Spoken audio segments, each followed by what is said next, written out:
Bertemu lagi kita dalam cerita Firdaus Aziz. Saya akan bersama dengan beliau langsung dari Parlimen. Beliau mengikuti lawatan Nancy Pelosi ke Parlimen dan juga difahamkan ada kenyataan media yang dikeluarkan oleh pihak rasmi Amerika Syarikat mengenai lawatan ini. Firdaus, mungkin ada perkembangan terkini yang boleh kita ketahui dari Parlimen mengenai lawatan Nancy Pelosi ini? Okey, baik, terima kasih Zul. Sebelum itu mungkin saya boleh kongsikan kenyataan terbaru yang baru kami media di Parlimen terima, yang mana ini dikongsikan oleh unit komunikasi korporat Parlimen yang berkongsikan link kepada laman rasmi Nancy Pelosi, iaitu sebagai Speaker Amerika Syarikat, yang mana kalau boleh saya nak ringkas, saya nak rumuskan sedikit apa yang telah dinyatakan dalam kenyataan tersebut. Antara lain ialah Speaker Nancy Pelosi pertamanya mereka menzahirkan, beliau menzahirkan rasa bangga kerana telah diterima oleh Perdana Menteri Ismail Sabri serta Menteri Luar Negeri iaitu Datuk Seri Saifuddin Abdullah, yang mana juga di dalam kenyataan itu beliau mengatakan antara lain perjumpaan bersama Perdana Menteri Datuk Seri Ismail Sabri Yaakob antara lain menyentuh bagaimana mereka menzahirkan penghargaan terhadap Malaysia kerana telah mengundi. Yang ini adalah berkenaan tentang dua isu, iaitu mengenai isu perang di antara Rusia dan juga Ukraine serta undi Malaysia terhadap kepimpinan ASEAN yang menyelar tentang isu yang berlaku di Burma dan sebagainya, yang mana beliau mengatakan antara lain we agreed to continue collaborating on our shared security interests, economic priorities, trade, human trafficking and climate issues. Itu nanti kita akan kongsikan kemudian, saya akan menyiapkan pakej itu kemudian. Tetapi juga di Parlimen sejurus selepas Nancy Pelosi meninggalkan bangunan Parlimen ini, Speaker Dewan Rakyat Tan Sri Azhar Azan Harun telah turun ke bilik media ini di belakang saya ini, melakukan sidang media, yang mana antara lain beliau menyentuh ataupun menyebut, memaklumkan tentang apakah perbincangan yang mana ini dibincangkan antara delegasi yang pertama beliau ketuai serta delegasi yang dipimpin oleh Nancy Pelosi. Antara isu-isu utama yang mereka bincangkan ialah mengenai isu industri kelapa sawit negara, yang mana ini kerana industri kelapa sawit negara ini sering dijadikan bahan ataupun dakwaan oleh pihak-pihak luar. Kononnya industri sawit negara ini mengamalkan elemen buruh paksa serta ada juga elemen pemedangan manusia yang disebut oleh Azhar Tan Sri Azhar. Tetapi saya juga sempat menyediakan, mungkin kita boleh dengar sedikit kenyataan yang dibacakan yang disebut oleh Tan Sri Azhar. Silakan. Kita ingin mencari jalan untuk mengadakan lebih engagement di antara dua kerajaan mengenai isu kelapa sawit ini. Saya tekankan bahawa Malaysia tidak ada apa-apa yang hendak disembunyikan mengenai tuduhan-tuduhan yang dilemparkan terhadap industri kelapa sawit kita, dan saya harap agar lebih banyak hubungan dan engagement secara multilateral boleh diadakan di antara Amerika Syarikat dan pihak kerajaan Malaysia. Kita juga membincangkan tentang keberadaan Malaysia di tier 3 di dalam Human Trafficking Report oleh State Department of America, dan saya nyatakan bahawa hari ini pun pukul 12 tadi Menteri sedang memberi penerangan kepada Dewan Rakyat mengenai perkara tersebut. Sekali lagi, saya tekankan bahawa Malaysia sedang mengambil tindakan-tindakan yang kukuh untuk memperbaiki keadaan, dan perkara ini juga saya rasa telah dibangkitkan oleh Yang Amat Berhormat Perdana Menteri bersama-sama dengan Puan Yang Terutama Speaker House of Representatives tadi. Okey, selain itu Tan Sri Azhar juga berkata bahawa perbincangan tersebut juga menyebut mengenai isu-isu global seperti global climate change dan sebagainya, dan itu juga antara dikongsikan beliau. Dan kami media juga bertanyakan bagaimanakah respons Nancy Pelosi sewaktu Tan Sri Azhar menzahirkan komitmen bahawa Malaysia tidak ada apa-apa yang disembunyikan, terutamanya dalam isu mengenai industri kelapa sawit, yang mana beliau mengatakan bahawa respon yang cukup baik kerana beliau amat teruja. Beliau itu merujuk pada Nancy Pelosi, teruja dengan keadaan kita di sini, dan berkata ia merupakan sesuatu yang agak di luar jangkaan beliau. Selain itu, Azhar juga turut berkongsikan memaklumkan penambahbaikan perubahan di peringkat parlimen kita, antara lain ialah memperkenal dan membudayakan jawatan kuasa pilihan khas, yang mana yang perkara ini telah sekian lama menjadi amalan demokrasi di Amerika Syarikat. Itu sedikit sebanyak gist ataupun sedikit intipati daripada apa yang telah dikongsikan oleh Tan Sri Azhar dalam sidang media tadi, Zul.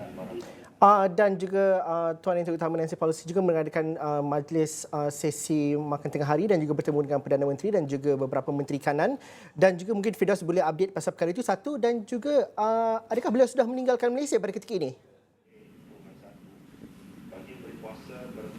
Okey, pertamanya seperti yang tadi, memang kenyataan mengenai pertemuan itu telah pun dikongsikan oleh Speaker Tuan Yang Utama Nancy Pelosi dalam laman rasmi beliau selaku Speaker, yang mana antara lain menzahirkan penghargaan kepada Malaysia tentang undi sewaktu di Pertubuhan Bangsa-Bangsa Bersatu, Perhimpunan Pertubuhan Bangsa, yang ini menyentuh mengenai bagaimana Malaysia tidak, kalau boleh, hendak mencari jalan yang terbaik untuk konflik yang melanda Ukraine dan juga Rusia, dan juga tentang isu konflik yang terjadi di Myanmar. Untuk itu, Nancy Pelosi berkata Amerika Syarikat menzahirkan rasa penghargaan terhadap perkara. Dan ketika ini juga difahamkan bahawa sebenarnya kita mendapat laporan bahawa kapal terbang ataupun pesawat yang bawa Nancy Pelosi itu sudah meninggalkan pesawat, tetapi masa itu kita masih belum sure adakah, kerana kita tahu penerbangan itu merupakan penerbangan yang paling diikuti, malah sudah ada tracker pun. Kalau siapa yang biasa dengan flight tracker sudah boleh melihat bahawa penerbangan sama ada ia akan pergi ke Taiwan ataupun tidak, kerana sudah pasti kita tahu sekiranya betul-betul pergi ke Taiwan, maka akan adalah episod-episod ketegangan yang lain yang turut menjadi bahan berita kita, Zul. Buat setakat ni tiada confirmation, tak ada pengesahan, dan juga itu yang ditunggu juga pada ketika ini, Fidat, betul?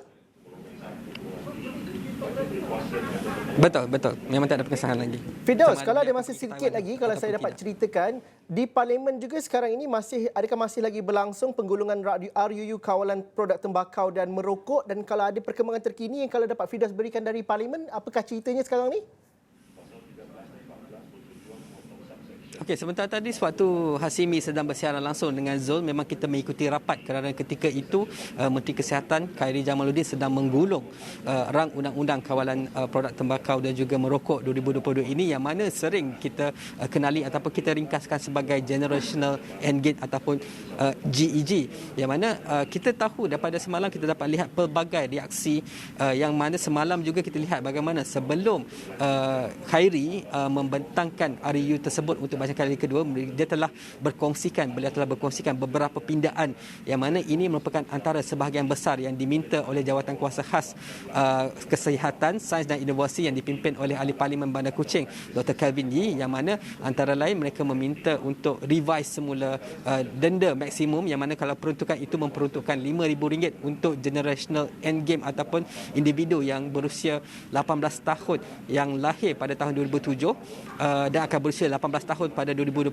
Maksudnya ini peruntukan itu adalah terpakai kepada mereka, dan kita tahu beberapa peruntukan tersebut antara lain menurunkan denda daripada RM5,000 maksimum kepada RM500, serta memastikan ataupun memberi komitmen tidak akan ada body search ataupun pemeriksaan yang mungkin dikuatiri boleh melepasi ataupun boleh memecah privacy, invade privacy untuk golongan tersebut. Itu antara lain. Dan sebentar tadi sewaktu menggulungkan, YB Khairy masih menangani ataupun address beberapa isu tersebut, tetapi telah memaklumkan kepada Dewan Rakyat untuk merefer ataupun merujuk dahulu RUU tersebut kepada Jawatan Kuasa Pilihan Khas ataupun Parliamentary Special Select Committee untuk dilihat semula beberapa peruntukan yang sering menjadi bualan ataupun sering menjadi persoalan ataupun sering ditimbulkan sama ada di di luar dan juga di laman ataupun perbualan di social media, Zul. Jadi bermasa ini RUU tersebut telah refer dahulu kepada PSSC dan kita jangka mungkin akan dibentangkan. Yang itu kita tak sure sama ada akan dibentangkan kembali pada sesi kali ini ataupun mungkin akan ditangguhkan pada sesi seterusnya. Itu masih kita akan terus melihat perkembangannya, Zul. Apa maksudnya, Firdaus, kalau Firdaus arif dengan perjalanan mesyuarat di sidang Dewan Rakyat, tapi bagi mereka yang mahu faham situasinya itu bagaimana? Kerana yang dimaklumkan bahawa ini adalah penggulungan RUU Kawalan Produk Tembakau dan Merokok, sepatutnya ada pengundian perbahasan, dan YBKJ tadi juga sepatutnya diberikan masa 20 minit, tapi ruang itu lebih luas diberikan untuk sedikit sebanyak perbahasan bersama dengan ahli Dewan Rakyat. Tapi apabila dirujuk kepada jawatan kuasa khas pilihan di Parlimen, apa maksudnya? Dan juga mungkin ada perasaan ataupun contoh yang sebelum ini kita dapat fahami prosedurnya itu. Okey, sefahaman saya sepatutnya kalaulah kita ikut aturan mesyuarat biasa yang mana semalam beliau telah bentangkan untuk bacaan kali kedua, kemudian hari ini disusuli oleh perbahasan oleh ahli-ahli Dewan Rakyat, dan kemudian selepas itu barulah beliau akan menggulungkan, dan seterusnya speaker akan meminta sokongan sama ada undi belah bahagi ataupun undi suara, dan selepas itu diluluskan dan akan dihantar kepada Dewan Negara. Itu adalah prosedur biasa. Tetapi apabila YB Khairi menghantar notis untuk merujuk semula, ini adalah susulan daripada permintaan beberapa ahli parlimen yang mengatakan mereka tidak cukup masa, hanya ada 5 hari sahaja untuk menilai ataupun scrutinize bil itu di atas meja masing-masing, hanya ada 5 hari sahaja. Dan saya lihat rentetan ataupun yang menjadi persoalan yang mendominasi rasa tidak puas hati ahli-ahli parlimen tersebut ialah mengenai penguatkuasaan, kerana mereka khawatir bahawa berkemungkinan besar peruntukan sedia ada pun kita dapat lihat bagaimana topeng emas ini kalau kita dapat imbas kembali sewaktu PKP, bagaimana ada yang ditimbulkan antara penguatkuasaan 2 darjat dan sebagainya. Maka mereka kalau boleh peruntukan di bawah akta ataupun RUU kawalan produk tembakau merokok 2022 ini lebih spesifik ataupun lebih jelas, maksudnya tidak ada ruang untuk penyalahgunaan kuasa oleh penguatkuasa yang akan dilantik kemudian. Jadi apabila itu dirujuk kepada PSSC maka ataupun jawatan kuasa pilihan khas select committee ini, maka pindaan itu akan diformaliskan kemudian akan dibentang balik. Dan ini juga seperti yang semalam yang Khairi sebut ataupun yang saya sebutkan tadi, bagaimana denda penurunan semua itu semua tak terkandung dalam rang undang-undang telah dibentangkan semalam, maka pindaan itu perlu dimasukkan ke dalam RUU sebelum dibahaskan sekali lagi. Itu yang terkini yang Firdaus bawakan dari bangunan Parlimen. Terima kasih Firdaus, merupakan 2 cerita kisah besar pada hari ini. Terima kasih Firdaus langsung dari bangunan Parlimen. Sekian saja cerita untuk hari ini. Assalamualaikum dan salam sejahtera. Kita jumpa lagi.